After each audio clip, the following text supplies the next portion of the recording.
Hi everybody, Lynn Burkhead of MajorLeagueFishing.com. I'm with Michael Simonton.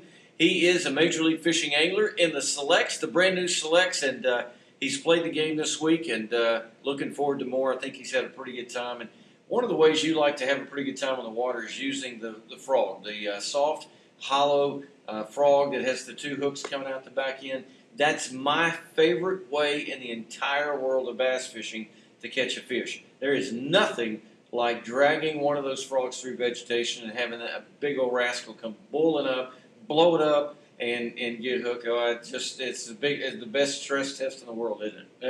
It's the ultimate, yeah. I mean, it's the type of deal where, where maybe tackle is the most important aspect of fishing a frog. How so? What do you use rod wise and reel wise in line? I like to use a 7-to-1 ratio lose bait casting reel, and I like to have at least a 7'2". Every rod's different. They're actually like a 7'2" medium heavy. Depending on how thick the cover is on fishing. If I'm using more open water, I might go with like a medium heavy. Or try to find a rod that's like a stiffer medium heavy for some thicker cover. But rod and reel is super important. When I first started fishing a frog, I thought I could get away with some fluorocarbon line, right, or a heavy mono, like 25 or 30 pound mono.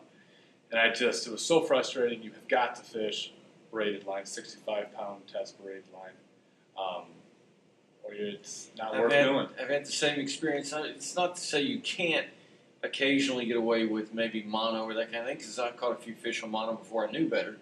But you get into stuff where the big bass are residing where they're living, and you're going to have the braid. Now, one thing that a lot of people don't like to fish braid, or some people don't like to fish braid, and one of the reasons why is they'll try to really crank a cast out, and it's kind of buried down in itself when they retrieve it, and it'll kind of catch and snag and that kind of thing. So how do you throw braid efficiently? First, you got to have good braid. There's different types of braid out there. You want to buy some high quality braid.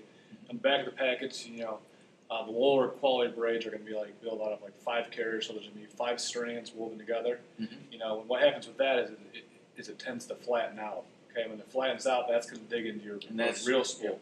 Okay, and you're going to reduce casting, and you're constantly going to have problems. You can avoid that. If you get some silicone spray.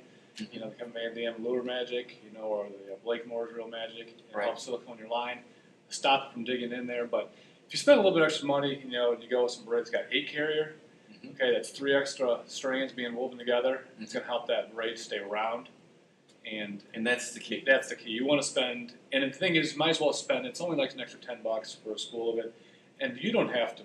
I mean, you buy a spool of braid, you've got it on for the season, right?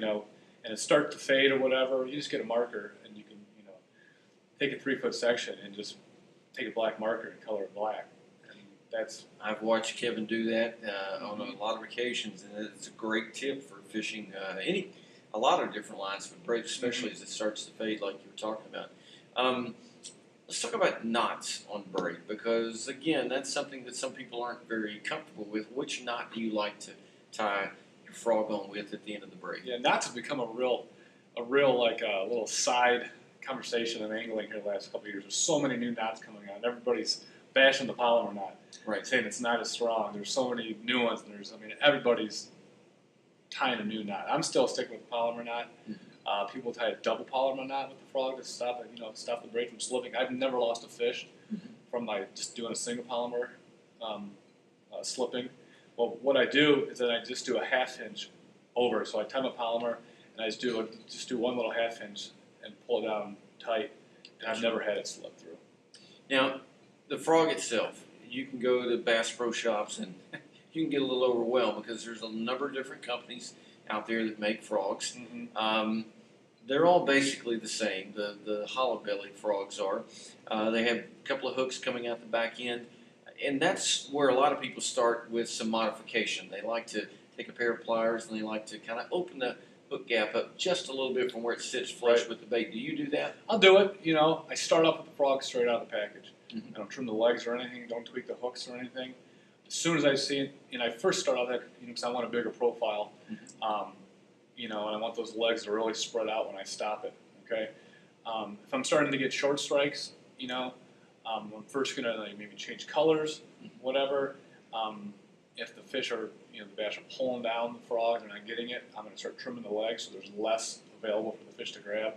A smaller bait.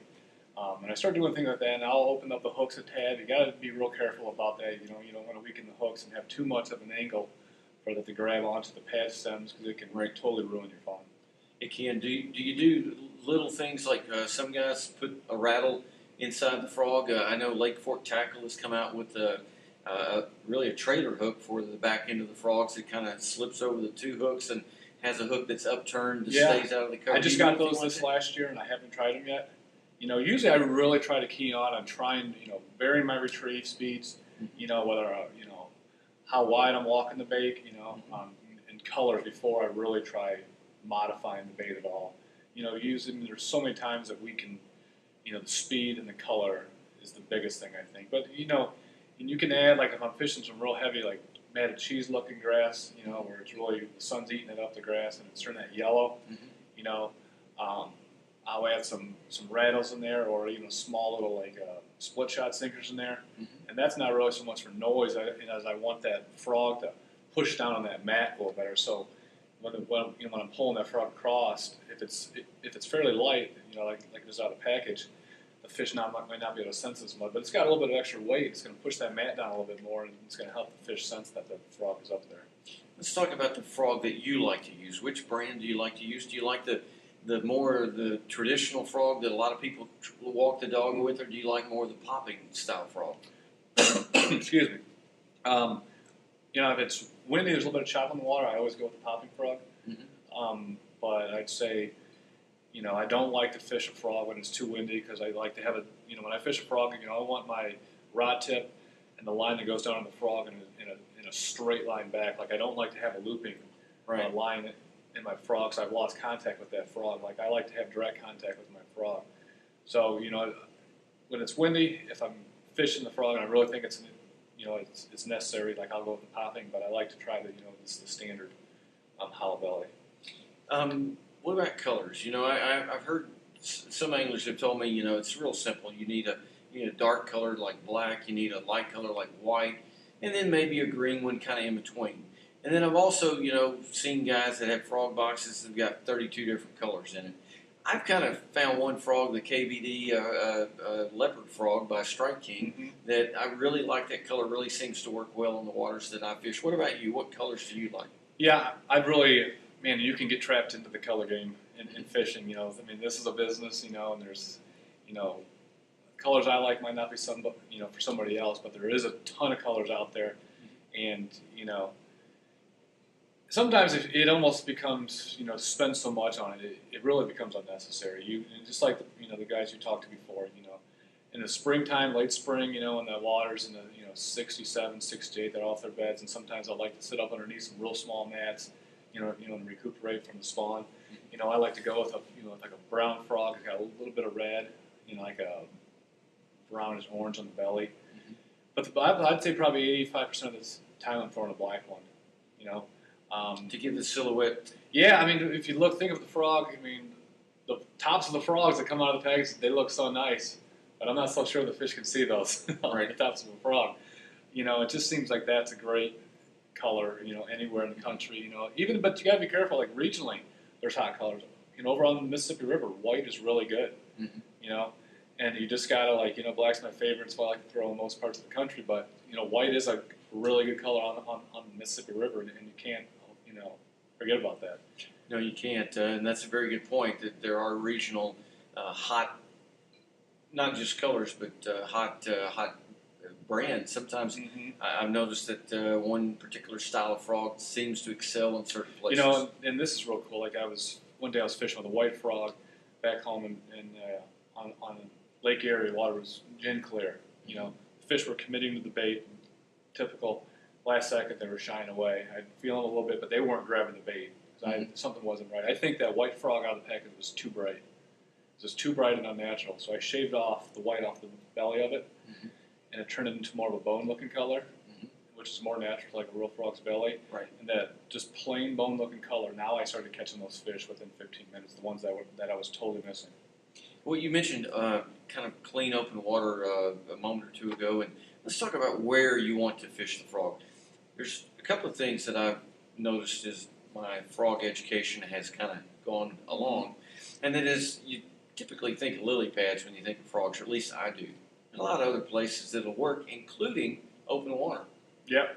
Yeah, there's really no limit. I mean, watching the TV shows and watch the frog grow in popularity, they're finding so many different ways, and who knows what else is going to come out with the frog, and ways to fish it. But yeah, I mean, it's, when you think of a frog, immediately you think of, vegetation and lily pads. But, the way the frog is built and, and the rods we're using now we're skipping underneath docks, we're skipping underneath overhanging willow trees.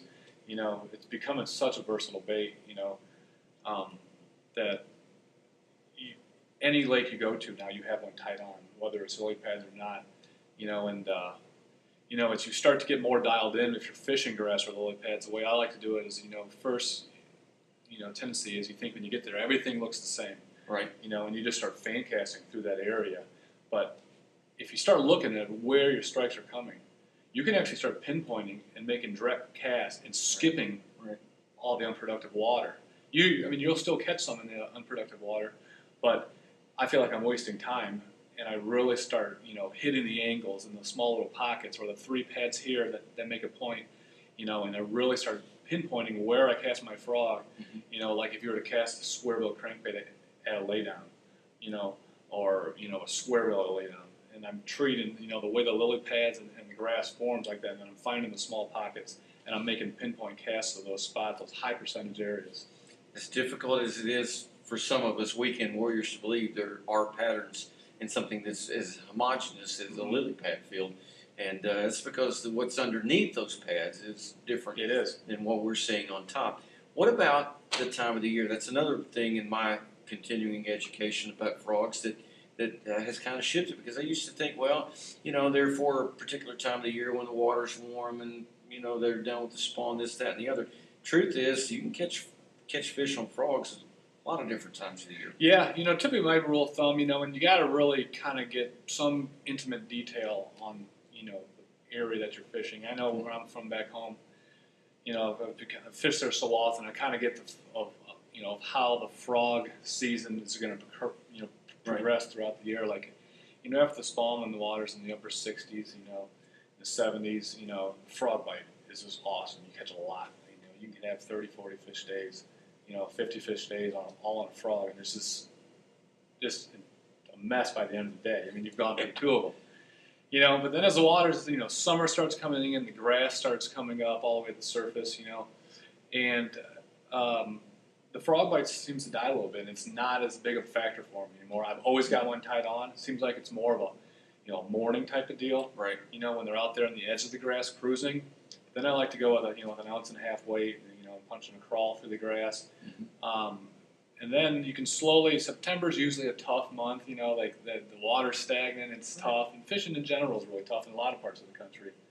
But then, it seems like October, November, the frog fishing really starts picking up again. So you really got to be in tune, and I'm sure in different parts of the lakes, every lake in the country, whether it's got its own little, secrets on the bites. But once you get in tune with that, you kind of figure out, you play the game and figure out what the best time is to be throwing the frog.